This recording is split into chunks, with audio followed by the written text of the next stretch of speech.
Well, more than $100,000 worth of property stolen from Bexar County. It happened over the weekend at Comanche Park. Now, investigators are piecing together how it happened and who did it. Eyewitness News reporter Savannah Louie went to the scene today to find out.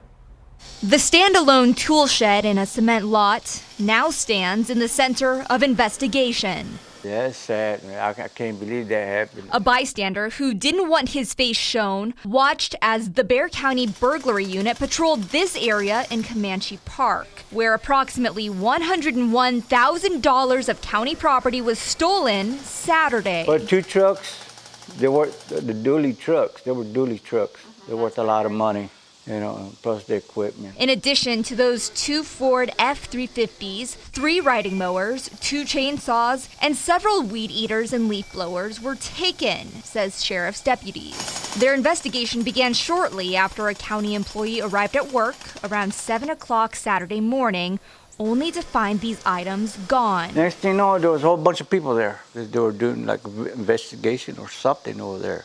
Along with the who and the why, there's also the question of whether an investigation could have begun sooner. Hours before the employee discovered items missing, a burglary alarm went off. In a statement, Bexar County Sheriff's deputies said the burglary alarm went off twice around 4 a.m. It appears there was a delay, which we are looking into at this time. Investigators will look to surveillance in the area as they work to find answers to those questions. Savannah Louie, KENS 5 Eyewitness News.